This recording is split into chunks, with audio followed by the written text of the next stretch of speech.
When a black doctor rushes to deliver rare donor blood for a dying boy, a police officer unexpectedly stops him and seizes the blood.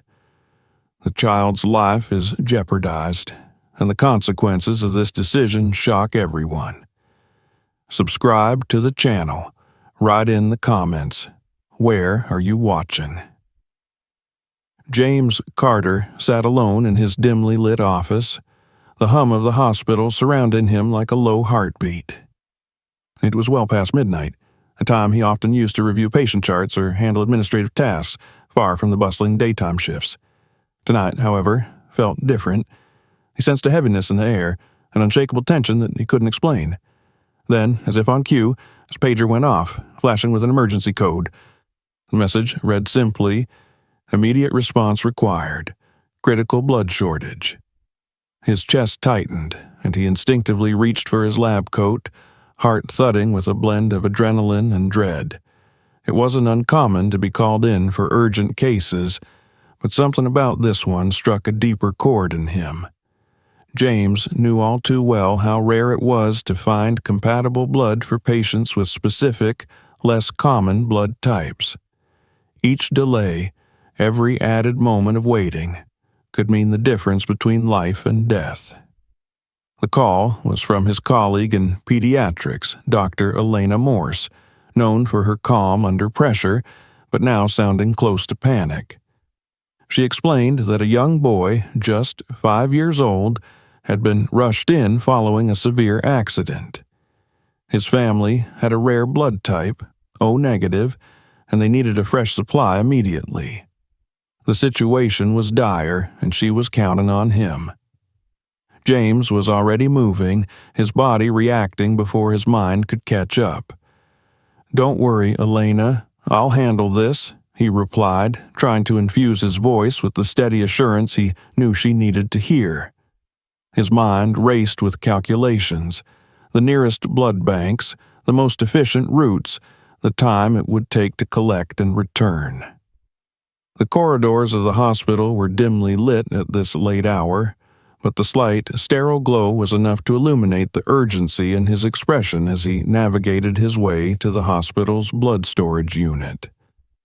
He arrived only to find that their own blood bank was running low, far below what they needed to save the child. His pulse quickened as the implications settled over him. "Damn it," he muttered under his breath, eyes scanning the limited supplies before him. Calling neighboring hospitals was his only choice. He quickly dialed the first facility, holding his breath as he waited. After a few agonizing rings, a lab tech finally answered. "This is Dr. Carter from St. Mary's Hospital," James said, urgency threading his voice. "We have a pediatric emergency and need O negative blood. Can you confirm availability?" The voice on the other end sighed, and James could almost hear the reluctance. "O negative, you say? That's a tall order. We're short ourselves, but let me check the regional database." James waited, the silence on the other end of the line stretching until it felt like a physical weight pressing against his chest. After a long moment, the tech returned. "We have one unit available at County General," she said, "but only one. It's all they can spare." 1 unit. It was a risk, and it wouldn't be enough if complications arose, but he didn't have the luxury of choice. James thanked her and, without hesitation, requested the unit be reserved under his name. He promised he'd handle the transport personally. It was then that James remembered the boy's mother. She had arrived in the ER just as the child was wheeled into surgery, her face pale, hands trembling. The image of her pleading eyes flashed through his mind, the quiet desperation she barely contained. James recalled her soft words as she clutched his hand, eyes filled with trust and fear. "Please," she had whispered, "do whatever you can. He's all I have."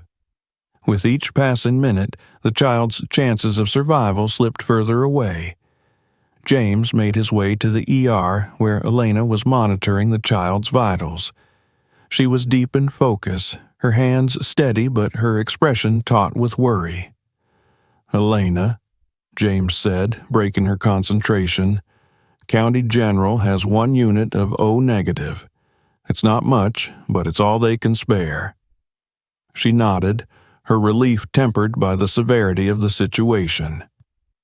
"I'll keep him stable as long as I can," she replied, her voice tinged with determination. "Just get it here. We'll manage." James took her words as his silent mandate. He turned on his heels and headed for his car, the weight of responsibility settling over him with every step. In his mind, he replayed the boy's fragile state, the mother's desperation, and the absolute necessity of his mission. Failure was not an option. Once outside, he slipped into his vehicle, firing up the engine and pulling out onto the deserted city streets. The quiet of the early hours felt like a taunting reminder of the stakes he was racing against. Street lights blurred past, casting fleeting shadows across his face as he drove, his focus unwavering. As he sped through the empty streets, his mind wandered to memories he tried not to revisit too often. Memories of his own family. His sister, taken far too soon, had suffered under similar circumstances when timely medical intervention had been denied due to bureaucratic delays. The pain of losing her lingered in his mind, fueling his dedication to his profession and, at times like these, reminding him of the cost of inaction. The journey was short but tense, each second echoing in his thoughts. Upon arriving at County General, he quickly parked and ran to the ER's reception desk, where a nurse recognized his name and immediately handed over the precious unit of blood. "Thank you," he said breathlessly, his gratitude sincere. He secured the package carefully, feeling its weight and the significance of its contents. It was a lifeline, a fragile hope packed in sterile packaging. As he returned to his car, his mind was solely on getting back to St. Mary's, on reaching the young patient in time. He could almost see the child's frail body in his mind, hear the steady, weakening beeps of his monitors. But as he accelerated onto the road, an unexpected sight caught his attention in his rearview mirror. The flashing red and blue lights of a police cruiser pulling him over. "No, not now," he muttered, a spike of dread cutting through his focus. He glanced at the blood unit secured in the passenger seat, and his heart pounded with the realization that this was one delay he couldn't afford. As the officer approached his car, James's mind raced through scenarios. He knew the importance of remaining calm, knew the cost of any sign of aggression or impatience. His hands gripped the steering wheel tightly as he rolled down the window, willing himself to keep his composure. The officer leaned down, his face partially obscured by the shadows. "License and registration," he said in a clipped tone, his gaze narrowing as he took in James's face. "Officer, please," James began, forcing himself to keep his voice steady. "I'm Dr. James Carter, from St. Mary's Hospital. I'm transporting a rare unit of blood for a critical pediatric emergency. Time is of the essence here." The officer's eyes flickered briefly, a hint of skepticism hardening his expression. "You're speeding," he replied flatly, as though he hadn't heard a word James had said. "I need you to step out of the vehicle." James's pulse quickened, a mixture of frustration and fear filling his chest. "I understand, but this is urgent," he insisted. "A child's life is on the line. I have identification and documentation in the car if you'd like to check." The officer remained unfazed, glancing over his shoulder briefly before turning back. "I'll need to verify everything." "Step out of the car, Doctor." James took a deep breath, his jaw tightening as he stepped out, heart pounding with the ticking of the invisible clock in his mind. He could almost feel the life slipping away in the time he spent standing there, the precious minutes this stop was costing him. The officer, whose name tag read O'Connell, methodically checked James's ID and hospital documents, his expression unreadable. The seconds stretched painfully, each moment a reminder that somewhere, in a sterile room under harsh lights, a little boy lay in desperate need of the blood that was now being held up by bureaucracy and mistrust. When Officer O'Connell finally looked up, his gaze was firm, uncompromising. "I need to inspect the contents of your vehicle," he said, his tone carrying an edge of suspicion. James felt his heart sink, frustration mounting as he tried to control his response. "Officer, please. I've explained the urgency of this situation. The blood is secure. It's been verified. Every second." "Step aside," O'Connell interrupted, his tone brooking no argument. And as James stood there, helpless, he watched the precious blood, the lifeline he had promised to deliver, slip further from his grasp, his hope dwindling with each unyielding glance from the officer who saw only rules and regulations. James's heart pounded as he stood by his car, forced into a tense silence as Officer O'Connell continued his inspection. The unit of O-negative blood, resting in a secure medical container on the passenger seat, was not just a fragile substance, but a symbol of the life hanging in balance back at the hospital. He could almost feel the child's fading heartbeat, like a distant echo, pushing him toward desperation. As Officer O'Connell slowly examined each document, each piece of identification, James felt a deep sense of helplessness settle over him. Every second felt like an hour, stretching out as he watched the officer's every move, his fingers itching to grab the blood and go. He knew that losing his temper would be a mistake, especially here, but he also knew what was at stake. He took a steadying breath, hoping to ground himself to keep his mind sharp.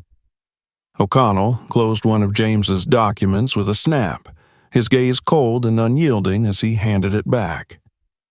"And this blood," he said slowly, as though savoring the authority of his position, "is it from an approved facility?" "Yes, officer," James replied, trying to control his tone. "I retrieved it directly from County General with all the necessary permissions. I'm transporting it to St. Mary's for a critical pediatric emergency. A child's life depends on it." O'Connell arched an eyebrow, a faint sneer tugging at the corners of his mouth. "Rules are rules, Doctor. Everyone has to follow them, no exceptions. I'll need to inspect the contents of that container." James swallowed hard, fighting the urge to argue. The situation was spiraling out of control, but he knew that any sign of resistance could only make things worse. "Fine," he replied, doing his best to keep his voice steady. "I'll show you. Just, please, understand that time is crucial." He reached over and opened the container, carefully revealing the unit of blood. It lay in a clear, protective casing, marked with all the necessary identifiers and medical labels. The sight of it filled him with a renewed sense of urgency, a reminder of the child he had promised to help, the mother who had looked at him with such desperate hope. O'Connell barely glanced at the blood before turning his attention back to James. "And you're telling me you couldn't wait for an authorized medical transport?" "We don't have the time for that," James replied, his frustration edging into his voice despite his efforts. "I'm a licensed medical professional. I was cleared to transport it myself to expedite the process. This child might not have another hour." But O'Connell didn't seem moved. He stepped back, folding his arms with a look of hardened skepticism. "How do I know this isn't stolen? Or maybe not intended for where you say it is?" James's patience was wearing thin. "Officer, this is a life-or-death situation. I can show you additional proof if you need it, but I have to get back to the hospital now." O'Connell held up a hand to silence him, his gaze cold. "I'm going to call in your details. Stay right here." James watched in disbelief as O'Connell stepped away, radio in hand. Every instinct told him to run to the hospital, to abandon this senseless delay, but he knew that doing so would lead to even greater problems. The frustration building in his chest was like a physical weight pressing down on him, each second stretching his patience to the limit. He could feel a sense of helplessness creep over him as he waited, as though he were trapped in a nightmare with no end. In his mind, he saw the face of the young boy lying on a hospital bed, his skin pale, his breathing shallow. James had promised the boy's mother that he would bring help, and now he was failing, not because of his skills or his knowledge, but because of the system that was meant to protect lives. As he waited, memories began to surface. Memories he had tried to bury for years. He thought of his sister, who had once faced a medical crisis of her own. The hospital had delayed her care, prioritizing other patients because they didn't have the resources for her immediate treatment. He remembered the helpless rage he had felt as he watched her condition worsen, powerless to change anything. That experience had driven him to pursue a career in medicine, to ensure that no one else would have to experience that kind of despair. But now, here he was, unable to deliver the help he had promised. The familiar, gnawing sense of injustice returned, pressing against his chest like a stone. He was a doctor, but he was also a black man, and he knew that O'Connell saw him as both, or perhaps only as the latter. Finally, O'Connell finished his call and returned, his expression unreadable. He handed James's documents back to him, his stance rigid. "I'm letting you go this time, but I'm reporting this incident. Don't think you can just do whatever you want because you have a medical license." James gritted his teeth, holding back the words he wanted to say. "Thank you, officer," he managed, his voice tight with restrained anger. He quickly closed the container, secured the blood, and got back into his car, barely waiting for O'Connell to step back before pulling away. The tension from the encounter clung to him as he drove, his knuckles white on the steering wheel. He knew that he couldn't afford to dwell on the incident. Not now, not while that boy was still waiting for him. But a part of him felt a bitter sense of betrayal, a reminder that even his dedication and profession couldn't shield him from prejudice. As he sped through the streets, weaving through the early morning traffic, his mind raced with conflicting thoughts. He was almost at St. Mary's, the hospital's familiar outline appearing on the horizon. He could still make it, he told himself, clinging to the thought like a lifeline. The boy would survive. He had to. Finally, he pulled into the hospital parking lot, his heart hammering with a mixture of fear and relief. He didn't waste a second, rushing out of his car with the blood container clutched tightly in his hands. The hospital doors slid open as he approached, and he saw Elena waiting for him just inside, her expression tense and hopeful. "Did you get it?" she asked, her voice barely a whisper, as though afraid of the answer. "Yes," he replied, breathless. "It's here." Without another word, Elena took the blood and disappeared into the surgical suite, leaving James alone in the quiet corridor.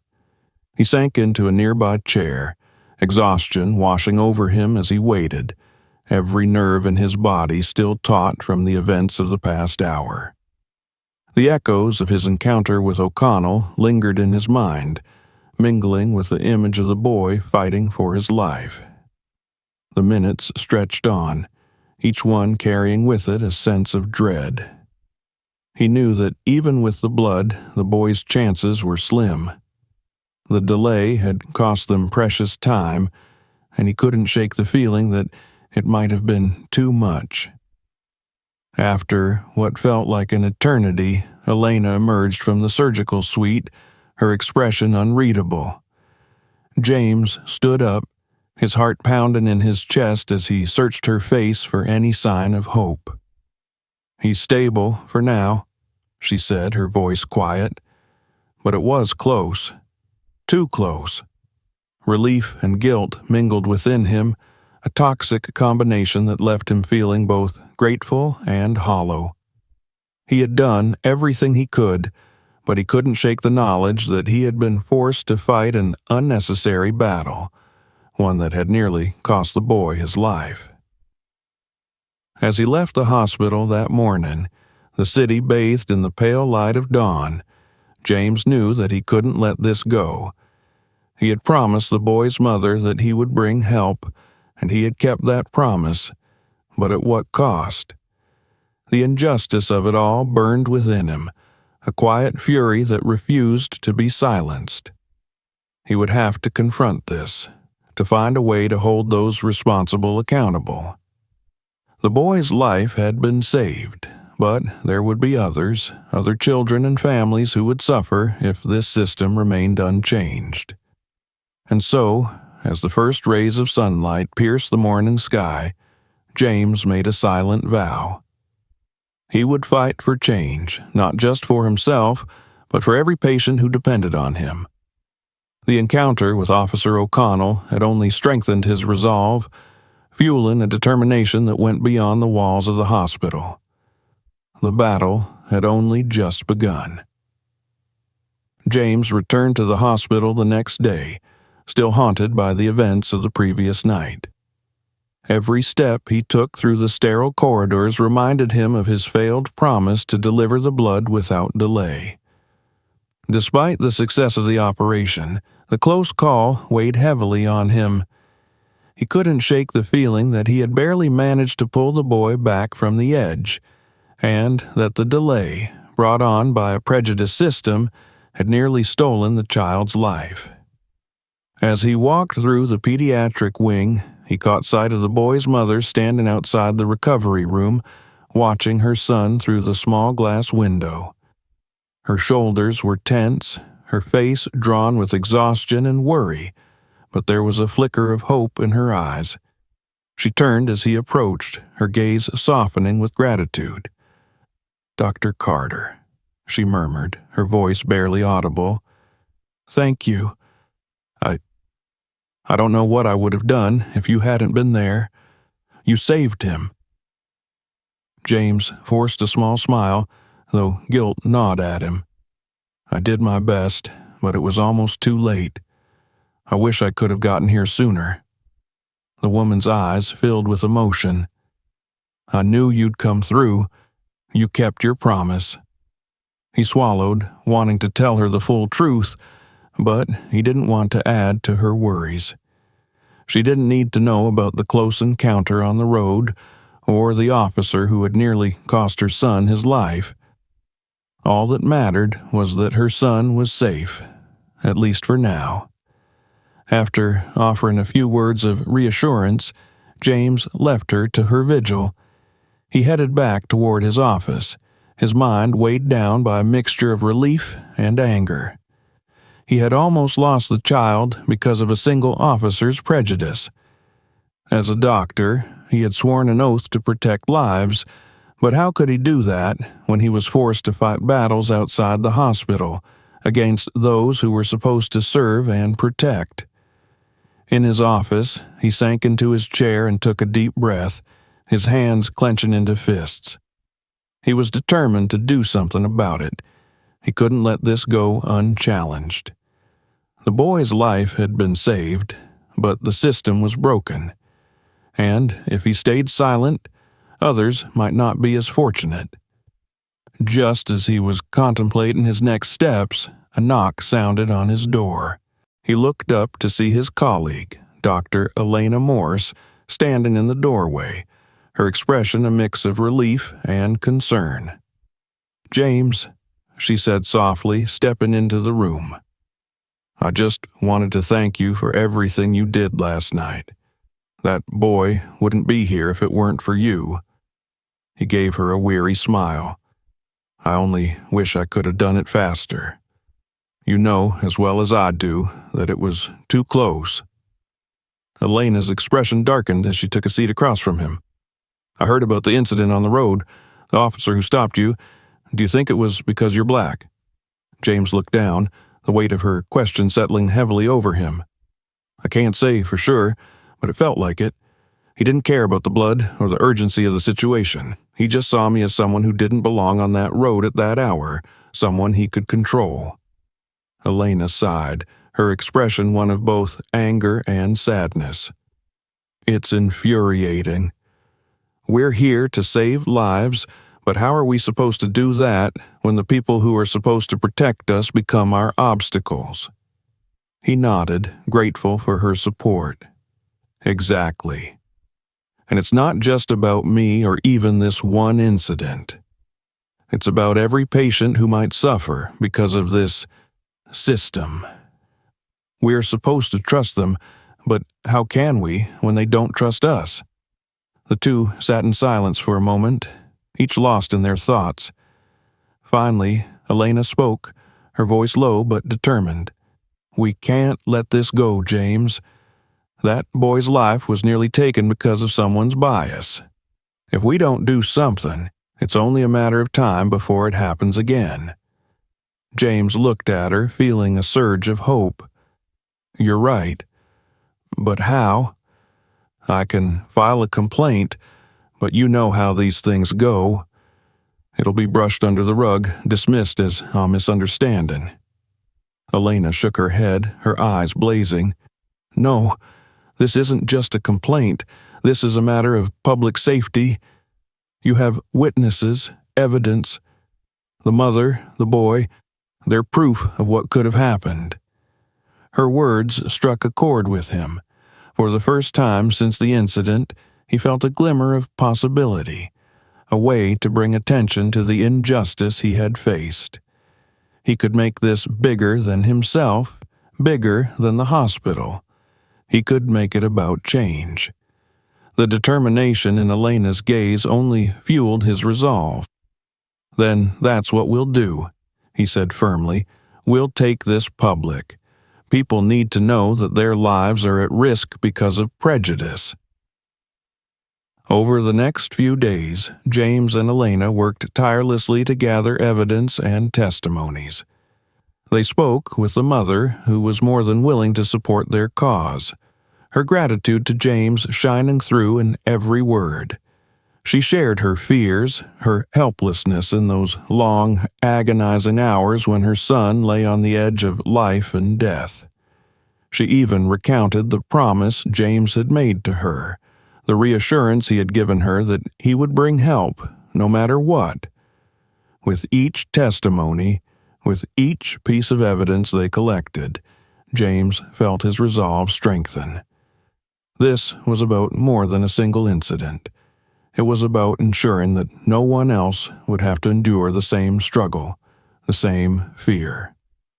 He was a doctor, sworn to save lives, but he realized now that he couldn't do it alone. Change had to come from both within and outside the hospital walls.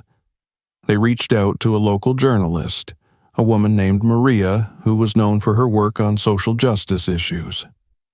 Maria was immediately intrigued by their story, her keen interest evident as she listened to every detail, her eyes flashing with anger at the injustice James had faced. "This isn't just a human interest story," she said after hearing the full account. "This is a matter of public safety. People need to know that their lives might be at risk because of outdated biases." Maria arranged for an interview with James, the mother, and even Elena, hoping to bring a human face to the story. As they prepared for the interview, James felt a mixture of nerves and determination.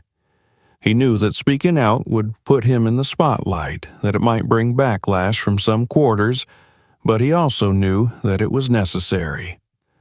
The only way to make real change was to shine a light on the truth, no matter how uncomfortable it might be. On the day of the interview, James sat across from Maria in a small, dimly lit room at the hospital. Cameras were set up, and a microphone was clipped to his lapel. He glanced at the mother sitting beside him, her hand clasped tightly around her son's, a silent but powerful testament to the gravity of their story. Maria began with a gentle introduction, explaining the background of the incident before turning to James. "Dr. Carter," she said, her voice calm and steady, "can you tell us about what happened that night?" James took a deep breath, gathering his thoughts. He recounted the events carefully, his voice steady but filled with emotion as he described the desperation he had felt. The sense of helplessness as he was forced to wait while a child's life slipped through his fingers. He spoke of the responsibility he felt as a doctor, the promise he had made to the boy's mother, and the frustration of being held back by prejudice. Maria listened intently, her face reflecting the anger and sadness she felt. When he finished, she turned to the mother, who shared her own story, her voice shaken as she described the hours of waiting, the fear that her son might not survive. Her words were raw, unfiltered, and James could see the impact they had on everyone in the room. As the interview concluded, Maria promised to do everything in her power to bring attention to their story. She knew that exposing the truth would stir up controversy, but she also knew that it was necessary. The public had a right to know the risks they faced, and James's story would serve as a wake-up call to everyone who believed that prejudice was a thing of the past. For the first time since the incident, James felt a sense of hope. He had done everything he could to save the boy, but now he was doing something even bigger. He was fighting for change, not just for himself, but for every patient who depended on him. As they left the interview room, Elena placed a hand on his shoulder, a proud smile on her face. "You did good, James. This is going to make a difference." He nodded, feeling a renewed sense of purpose. The journey ahead would be difficult, and he knew that there would be challenges and setbacks, but he was ready to face them. He had taken the first step, and he would continue to fight until the system was forced to change. With each step he took, he felt the weight of his promise lifting, replaced by a new sense of responsibility. He had kept his word to the boy's mother, and now he was keeping his word to himself. The battle had only just begun. News of the incident spread quickly thanks to Maria's article and the powerful interviews with James and the boy's mother. Headlines called out the racial bias, the unjust interference in a life-or-death situation, and the implications for other medical emergencies.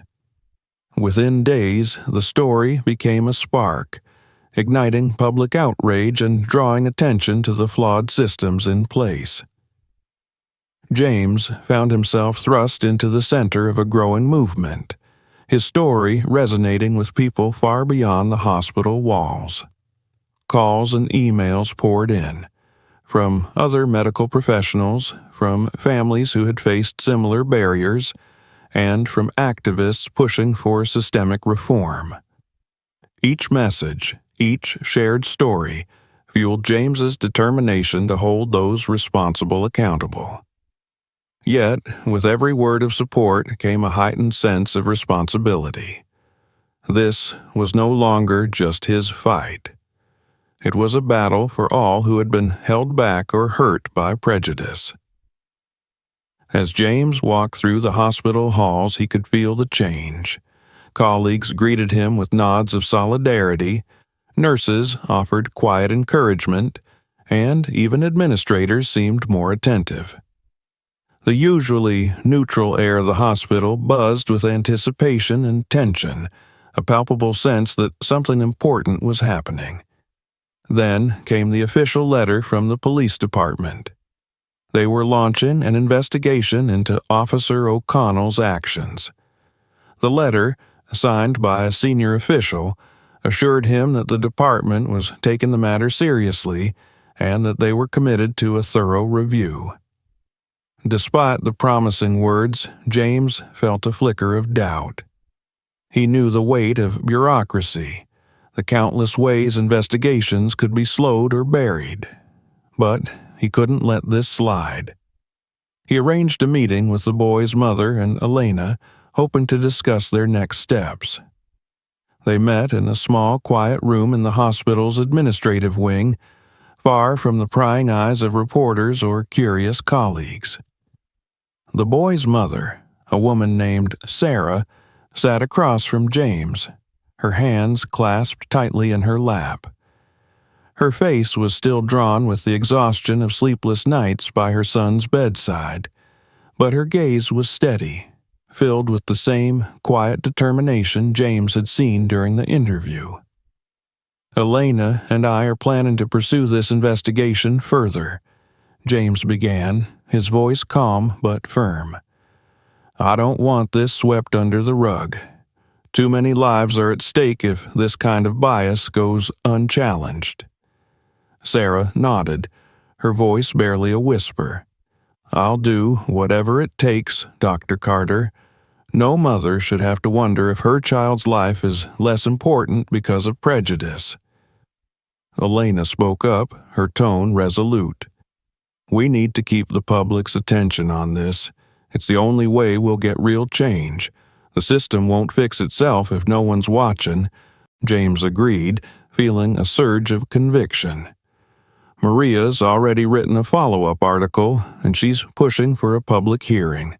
But it won't be easy. The department will fight to protect their own, and they'll try to discredit us." Sarah's eyes flashed with determination. "Let them try. I know what happened that night, and I'll tell the world if I have to." In the days that followed, James's world became a whirlwind of phone calls, meetings, and press conferences. The media's interest grew, each article and news segment amplifying the story, making it impossible for the department to ignore. The public hearing was scheduled, and word spread that Officer O'Connell would be called to testify. James knew this was their chance to confront him directly, to demand answers and accountability. The night before the hearing, James found himself unable to sleep. His mind buzzed with thoughts of the case, of the questions he would ask, of the countless lives that hung in the balance. He knew that his career, his reputation, even his safety could be at risk. But the memory of that boy's fragile body on the hospital bed, the look in Sarah's eyes as she thanked him, and the quiet encouragement from Elena kept him grounded. On the day of the hearing, the room was packed with reporters, community leaders, medical professionals, and concerned citizens. James sat beside Sarah, his hands resting on the table, his face a mask of calm determination. Elena sat nearby, her gaze steady, a silent reminder that he wasn't alone in this fight. The proceedings began with statements from both sides. The police department's attorney painted a picture of a routine traffic stop, arguing that Officer O'Connell was simply following protocol. But James knew better. He knew that if he hadn't been black, if he hadn't been a doctor driving at night in a hurry, O'Connell might have let him go without question. Finally, it was time for James to speak. He stood, facing the room with a quiet confidence, his voice clear and steady. He recounted the events of that night, every detail vivid in his mind. He described the urgency of the situation, the desperate need for the blood he was transporting, and the disbelief he felt as O'Connell disregarded his pleas. When he finished, the room was silent, every eye on him. The weight of his words hung in the air, a stark reminder of the prejudice that had nearly cost a young boy his life. The next witness was Sarah. Her voice trembled as she spoke, but she didn't falter. She described her hours of waiting, the fear that had gripped her as she watched her son's life slip away. She spoke of the relief she had felt when James arrived, only to learn later that he had been delayed by an officer who hadn't cared about her son's life. As Sarah spoke, James saw a flicker of emotion in the faces of those present. The stark reality of her story, the raw pain in her voice, left an indelible mark. Then it was Officer O'Connell's turn. He took the stand, his face an impassive mask, his voice measured and detached. He claimed that he had acted according to procedure, that he had no choice but to follow protocol. But as he spoke, James saw through the practiced words, the rehearsed answers. There was no remorse, no acknowledgement of the life that had been endangered. James felt a surge of anger, but he kept his face calm, knowing that his emotions would only fuel O'Connell's defense. Instead, he watched as the officer tried to justify his actions, each word only deepening the divide between them.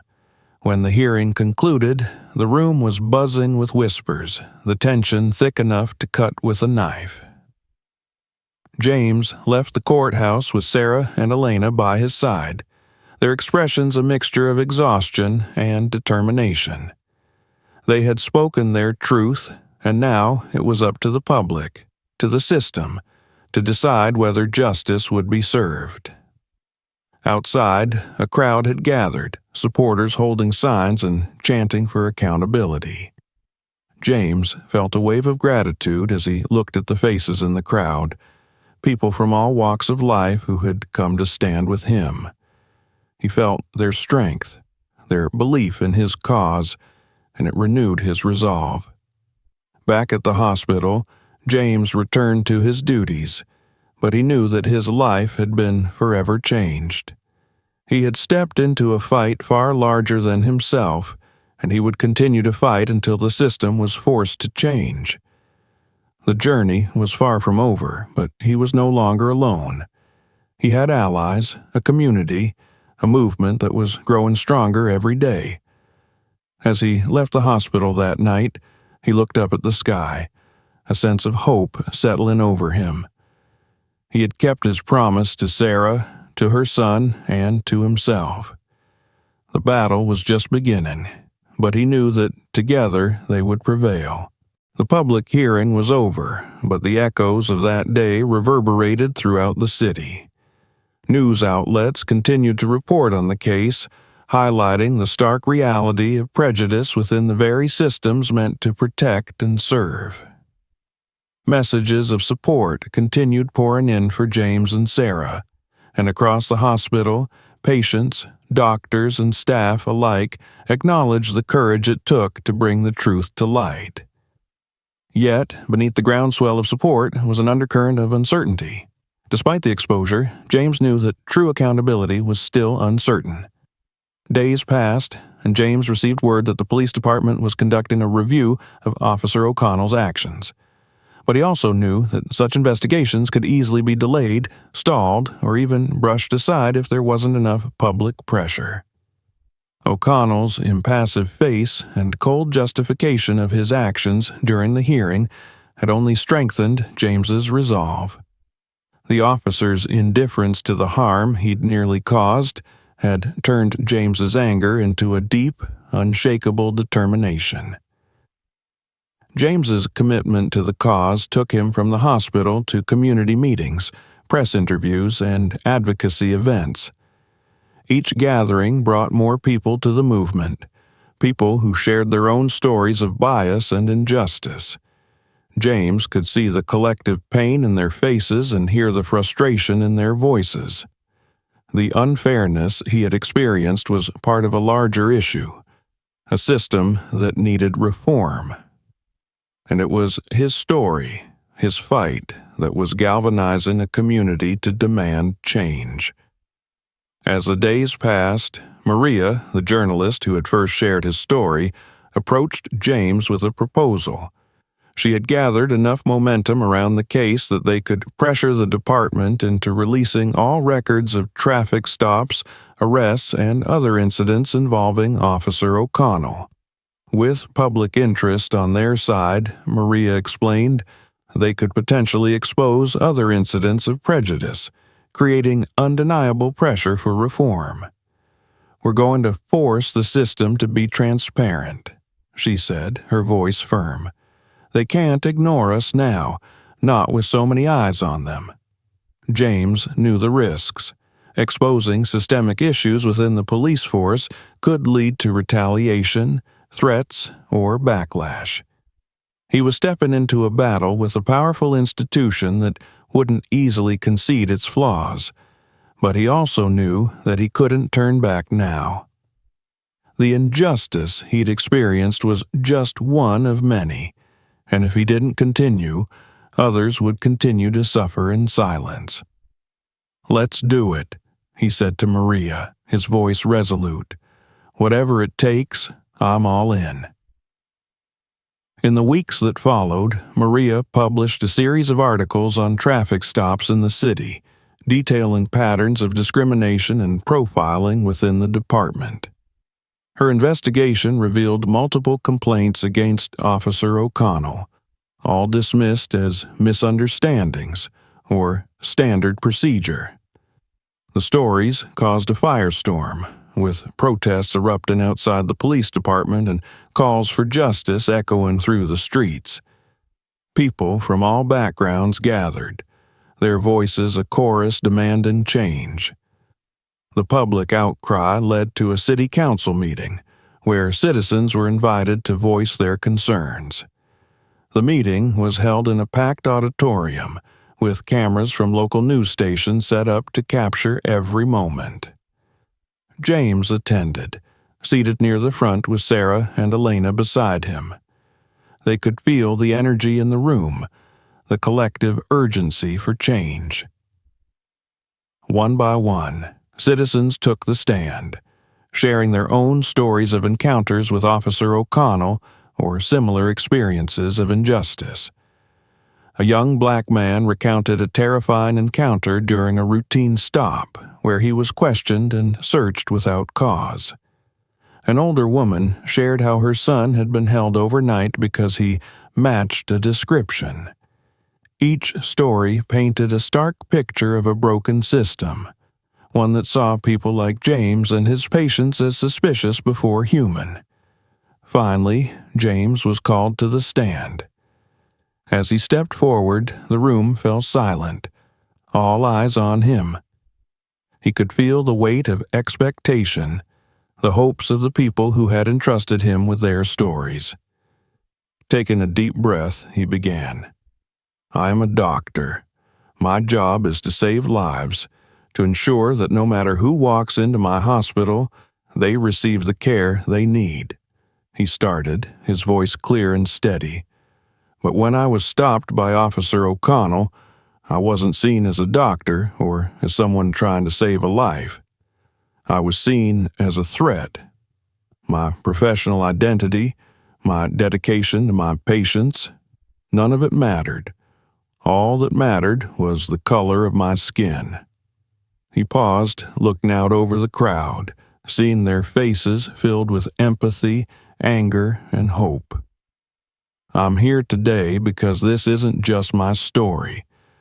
It's the story of countless others who have been stopped, questioned, delayed, and even harmed because of prejudice within the system. And if we don't act, if we don't demand accountability, this will continue. More lives will be at risk." As he finished, a murmur rippled through the crowd, a shared sense of purpose taking hold. For James, the speech was more than just words. It was a commitment to the people who had come forward, a vow that he would fight until the system was forced to change. The pressure on the police department mounted, culminating in an announcement from the chief of police. Officer O'Connell was placed on administrative leave pending further investigation, and the department pledged to conduct a full review of their procedures for traffic stops and racial profiling. But for James, this was only a small step. The suspension wasn't accountability, it was a temporary solution meant to placate the public. His work wasn't done. With Elena's help, James reached out to local advocacy groups and legal experts, seeking ways to turn the investigation into tangible reforms. They began drafting proposals for policy changes, from mandatory bias training to independent oversight for cases involving prejudice. They wanted not only accountability for O'Connell, but also protections to prevent future injustices. Throughout the process, James felt the weight of the community's trust. People he had never met approached him with words of encouragement, sharing how his story had inspired them, given them hope. In their words, he found strength. His role as a doctor now extended beyond the hospital walls. He was a voice for those who had been silenced, a representative for the change they all deserved. As the weeks turned into months, the public's interest in the case remained strong. James and his supporters held rallies, spoke at town halls, and met with city officials, refusing to let the momentum fade. The story had become more than just an isolated incident. It was a movement for justice, one that resonated with people across the country. Finally, the day arrived for the department's final decision on O'Connell's fate. James attended the announcement with Sarah and Elena, their faces set with determination. The chief of police stepped forward, flanked by officials and reporters, and began to read from a prepared statement.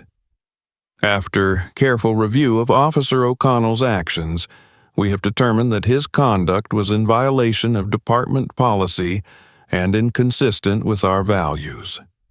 Effective immediately, Officer O'Connell has been terminated from his position. A wave of relief washed over James, but he knew that this wasn't the end. The system that had allowed O'Connell's actions to go unchecked still needed reform. The policy changes they had proposed were under review, and James was determined to see them implemented. As he stood outside the police department that day, surrounded by supporters and well-wishers, he felt a sense of accomplishment, tempered by the knowledge of the work still to come. He had kept his promise to the boy's mother, to his patients, and to himself. He had shown that one voice, joined by many, could create a ripple effect, a force for change that couldn't be ignored.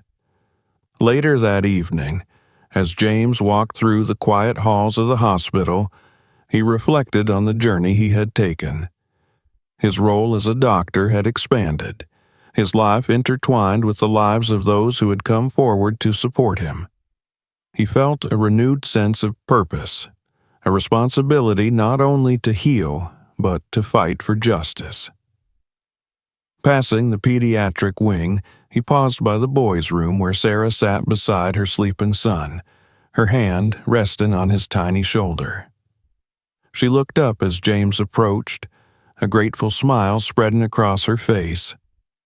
"Thank you, Dr. Carter," she whispered, her voice filled with emotion. "You saved him, and you saved so many others by doing this." James returned her smile, feeling a warmth spread through him. "I only did what was right, and we did this together." With that, he left her to her vigil, his heart lighter than it had been in months. The fight for justice was far from over, but he knew that he was ready, strengthened by the community that had come to stand beside him.